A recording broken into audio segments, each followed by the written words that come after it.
अस्सलाम वालेकुम स्टूडेंट्स। आज के इस लेक्चर में हम एक्सरसाइज 1.1 के क्वेश्चन नंबर 2 को डिटेल में डिस्कस करेंगे।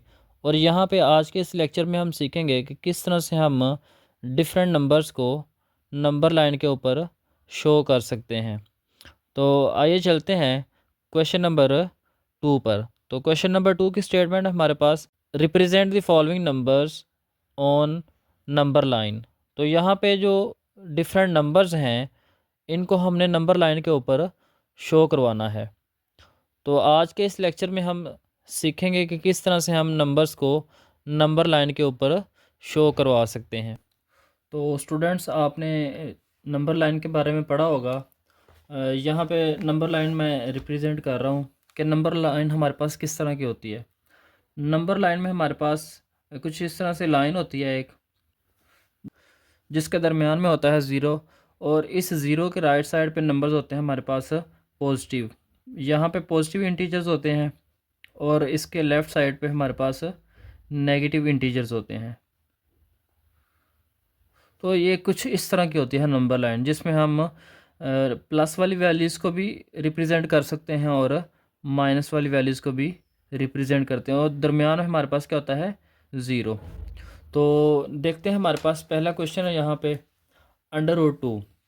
पहले तो कैलकुलेटर से आपने अंडर रूट 2 की वैल्यू फाइंड कर लेनी है। तो ये अप्रोक्सीमेटली जो हमारे पास आती है ये होती है 1.414। इस तरह से ये आगे कंटिन्यू रहती है। स्टूडेंट्स, हमें जस्ट इतनी वैल्यूज़ रिक्वायर है, ठीक है। लेकिन उससे पहले हमारे पास पॉइंट से पहले इंटीजर वैल्यू क्या है, 1। तो हमने क्या करना है, सबसे पहले इस 1 वैल्यू को यूज़ करते हुए यहाँ से हमने इसको रिप्रेजेंट करते हैं।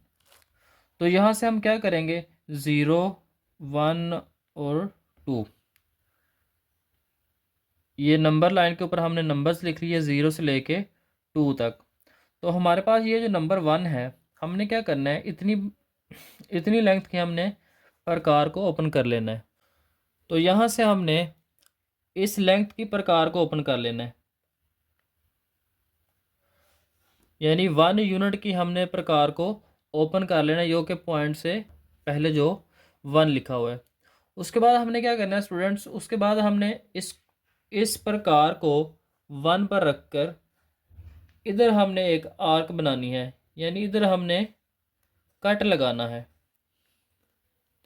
जब ये हम यहाँ पे एक कट लगाएंगे तो डी को यूज़ करते हुए हमने यहाँ पे बिल्कुल 90 के एंगल से एक लाइन ड्रॉ करनी है। तो आपने ये चेक कर लेना कि ये पॉइंट मैच कर रहा है कि नहीं। उसके बाद ये 90 है, तो यहाँ पे हमने एक डॉट लगा लेते हैं। उसके बाद हम इस पॉइंट को यानी 1 को इस डॉट के साथ मिला लेंगे, ज्वाइन कर लेंगे कुछ इस तरह से।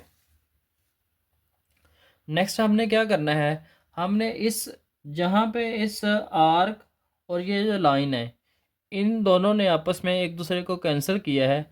यहाँ से हमने इस पॉइंट को मिला देना है इस ज़ीरो के साथ।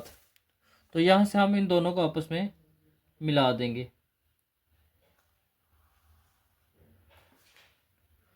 जब हमने यहाँ पे इन दोनों को मिला लिया तो हमने इतनी लेंथ की, यानी ज़ीरो से यहाँ तक की जो लेंथ है, यहाँ तक हमने प्रकार को ओपन करके यहाँ पे एक हमने आर्क बनानी है, यहाँ यानी यहाँ पे हमने एक कॉस बनानी है। तो कैसे बनानी है वो देखते हैं।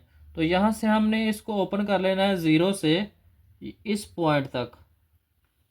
तो यहाँ से हम इसको कट लगाएंगे। कट आपने फुल लगाना है ताकि जो है ना ये नंबर लाइन से मिल जाए। तो स्टूडेंट्स, ये वो पॉइंट है जो कि अंडर रूट 2 की एग्जैक्ट वैल्यू है 1.4142। तो यहाँ पे हम क्या करेंगे, अब हमने यहाँ से लेके यहाँ तक 1 यूनिट की लेंथ की प्रकार ओपन की थी, ये भी हमारे पास 1 है। और यहाँ से हमने ये जो कट लगाया था ये भी स्टूडेंट्स क्या है, 1 यूनिट। अब आपने पाइथागोरस थ्योरम पढ़ा होगा। पाइथागोरस थ्योरम ये होता है, ये हमारे पास परपेंडिकुलर है, ये हमारे पास बेस है और इसको हम कहते हैं हाइपोटीनियस। अब हाइपोटीनियस का जो स्क्वायर है पाइथागोरस थ्योरम के मुताबिक ये इक्वल होता है by Pythagoras theorem. Pythagoras theorem के मुताबिक जो हाइपोटेन्यूस का स्क्वायर होता है ये होता है इक्वल बेस का स्क्वायर प्लस परपेंडिकुलर का स्क्वायर। अब यहाँ पे हमारे पास जो बेस है वो 1 है, तो 1 का स्क्वायर ले लेंगे प्लस, और ये जो परपेंडिकुलर है ये भी हमारे पास क्या लेंथ है 1, तो 1 का स्क्वायर 1 आ जाएगा, इधर भी 1 का स्क्वायर 1 आ जाएगा, दोनों को ऐड करेंगे तो आ जाएगा हमारे पास 2। अब हमने यहाँ पे हाइपोटेन्यूस फाइंड करना है, तो दोनों साइड पे हम क्या लेंगे अंडर रूट। जब दोनों साइड पे अंडर रूट लेंगे तो हमारे पास क्या आ जाएगा हाइपोटेनियस अंडर रूट 2। तो हमने अंडर रूट 2 इधर लिख लेना है, ये हमने रिप्रेजेंट कर दिया अंडर रूट 2 को ऑन नंबर लाइन। तो स्टूडेंट्स नेक्स्ट हमारे पास है अंडर रूट 3। तो अंडर रूट 3 की कैलकुलेटर से आपने वैल्यू फाइंड करनी है, तो अप्रोक्सीमेटली ये वैल्यू आती है 1.7320 and up to so on, ये आगे ऐसे ही कंटिन्यू रहती है। तो स्टूडेंट्स आपने जैसे अंडर रूट 2 का बनाया था उसी तरह से आपने पहले यहाँ पे अंडर रूट 2 का एक बना लेना है। तो अंडर रूट 3 से पहले हमें अंडर रूट 2 की ज़रूरत पड़ेगी, तो ये हमने बनाया था, ये 1 आया था, ये भी हमारे पास क्या था 1, और ये हमारे पास क्या था अंडर रूट 2। अब आपने क्या करना है स्टूडेंट्स, यहाँ पे सेम आपने अंडर रूट 2 का जैसे इसके पार्ट नंबर 1 के अंदर बनाया है उसी तरह से आपने यहाँ पे बनाना है। नेक्स्ट क्या करना है, नेक्स्ट स्टूडेंट्स आपने यहाँ पे ना डी रख के ना इस तरह से कुछ बिल्कुल यहाँ पे आपने इसको सीध में 90 का एंगल बनाना है।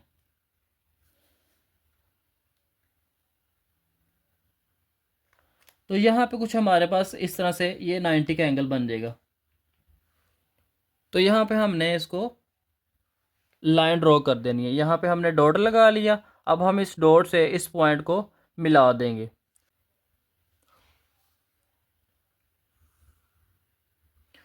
तो स्टूडेंट्स हमने इस पॉइंट को इस पॉइंट के साथ मिला दिया बिल्कुल 90 के एंगल से। अब हमने क्या करना है, हमने ये वाली जो लेंथ थी ये हमने यहाँ पे कट लगाया था 1 यूनिट का, तो सेम आपने इतनी लेंथ की ओपन करके प्रकार को यहाँ पे रख के इसको कट लगाना है इस लाइन के ऊपर। तो जब इस लाइन के ऊपर कट करेंगे तो यहाँ पे इस पॉइंट को हमने ज्वाइन कर देना है इस 0 के साथ। तो यहाँ से आप अंडर रूट 2 जो है इसको ख़त्म कर दें।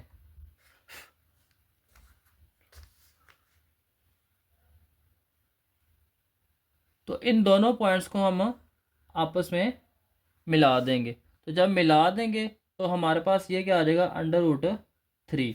अब आपने स्टूडेंट्स यहाँ पे प्रकार रख के जिस तरह से हमने अंडर रूट 2 के इधर प्रकार रख के इसको कट लगाया था, यहाँ पे हमने इसकी कोस्ट ड्रा की थी, इसी तरह से हमने सेम अंडर रूट 3 की लेंथ भी यहाँ पे इसको रख के इतनी लेंथ की प्रकार ओपन कर लेनी है। अब हमने इतनी लेंथ की प्रकार ओपन कर लेनी है और यहाँ से हमने कट लगाना है इसको। तो कट लगाएंगे तो ये हमारे पास यहाँ पे आके नंबर लाइन के ऊपर एक पॉइंट बन जाएगा। ये जो नंबर लाइन के ऊपर पॉइंट बना है ये एक्चुअल में हमारा क्या है अंडर रूट 3। तो ये अप्रोक्सीमेटली जो है ये 2 के पास आता है। तो ये हमारे पास बन जाएगा 0 1 2। नेक्स्ट यहाँ पे हम 3 लिख सकते हैं। तो इस तरह से जो है स्टूडेंट्स अंडर रूट 3 को हम नंबर लाइन के ऊपर रिप्रेजेंट कर सकते हैं।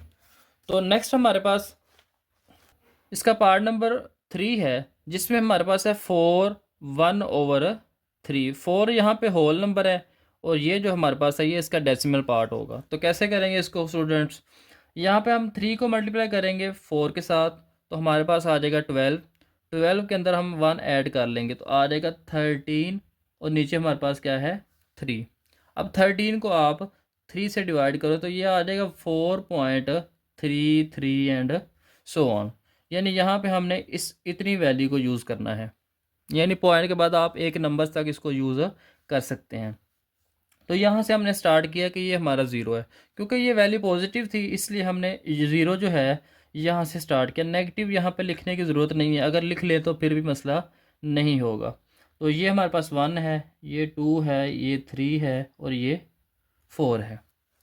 अब हमने चेक करना है कि हमारा पॉइंट से पहले कौन सा नंबर है, हमारा है 4, तो हमने इधर 4 पे आ जाना है। उसके बाद हमारे पास है 3। अब ये 4 और 5 इसका दरम्यान टोटल 9 लाइन्स हैं छोटी छोटी, 3 4 5 6 7 8 और 9। पॉइंट के बाद हमारे पास क्या है स्टूडेंट्स 3, तो यहाँ से हमने काउंट कर लेनी है 3 लाइन, 1 2 और 3। तो एक्चुअल में हमारा ये वाला पॉइंट है वो जो हम फाइंड आउट करना चाह रहे थे। तो स्टूडेंट यहाँ पे आप ये वाली वैल्यू लिखेंगे 4 1/3। ये जस्ट आपको वैल्यू जो है फाइंड करने में हेल्प करती है। ये आप जो डिवीजन करते हैं ये जस्ट हम इसलिए यूज़ करते हैं ताकि जो है इसको हम सोल्व इजीली कर सकें। उसके बाद हमारे पास है इसका पार्ट नंबर 4, जिसमें हमने -2 1/7 को नंबर लाइन के ऊपर रिप्रेजेंट करना है। ये वैल्यू अब हमारे पास माइनस में है, तो हम ज़ीरो से लेफ़्ट साइड पे इन वैल्यूज़ को यूज़ करेंगे। -1 -2 -3 एंड सो ऑन। तो स्टूडेंट्स हम कैसे इसको फाइंड करेंगे, 7 को हम मल्टीप्लाई करेंगे 2 के साथ तो आ जाएगा 14। 14 के अंदर हम 1 ऐड कर लेंगे तो ये आ जाएगा 15। अब 15 को आपने डिवाइड करना है 7 से, तो ये आ जाएगा 2.14। 2.14 आगे इस तरह से आगे चलता रहता है। तो ये हमारे पास माइनस में है, तो हम यहाँ पे पहले पॉइंट से पहले इंटीजर वैल्यू को चेक करेंगे। ये हमारे पास है -2, तो यहाँ हम यहाँ पे आ जाएंगे। उसके बाद हमने चेक करना है ये वाली। तो हमने पढ़ा है कि 2 और 3 के दरमियान ये वैल्यू आ रही है। 2 और 3 के दरमियान हमारे पास टोटल लाइन्स हैं 9, 1 2 3 4 5 6 7 8 और 9 और 10 ये खुद। तो पॉइंट के बाद हमारे पास क्या है 1, तो यहाँ से हम इसके ऊपर पॉइंट को ड्रा कर लेंगे। तो ये हमारे पास आ जाएगा -2 1/7। नेक्स्ट हमारे पास है 5/8। अब 5 को अब 8 से डिवाइड करेंगे तो आ जाएगा 0.625। तो हमने जस्ट इतनी वैल्यू यूज़ करनी है 0.6। तो ये हमारे पास पॉजिटिव वैल्यू है तो हम 0 से राइट साइड पे जाएंगे। ये हमारे पास 1 हो जाएगा, ये 2 हो जाएगा। अब ये जो वैल्यू है ये वैल्यू है 0 और 1 के दरमियान में। पॉइंट के बाद हमारे पास 6 है, 0.6 है, तो हम यहाँ पे 9 लाइंस ड्रॉ कर लेंगे। 1 2 3 4 5 6 7 8 और 9। तो ये हमारे पास क्या है 0.6 0.1 2 3 4 5 और 6। तो ये हमारे पास आ जाएगा 5/8। इसका लास्ट पार्ट है हमारे पास 3/4। अब 4 को यहाँ पे 2 से मल्टीप्लाई कर देंगे तो 8 आ जाएगा। 8 के अंदर 3 ऐड कर देंगे तो 11 आ जाएगा। अब 11 को हमने 4 से डिवाइड करना है तो हमारे पास आ जाएगा 2.75। तो यहाँ पे हम ये वैल्यू यूज़ करेंगे 2.7। ये हमारे पास 0 है और ये पॉजिटिव वैल्यू है, तो हम 0 के राइट साइड पे जाएंगे। 1 2 3। अब 2.7 जो है ये 2 और 3 के बीच में आता है, तो हम कैसे इसको पुट करेंगे। 1 2 3 4 5 6 7 8 9। तो हमने 2.7 तक जाना है। 1 2 3 4 5 6 7। तो ये हमारे पास है 2 3/4। तो स्टूडेंट कुछ इस तरह से आपने नंबर्स को नंबर लाइन के ऊपर रिप्रेजेंट करना है।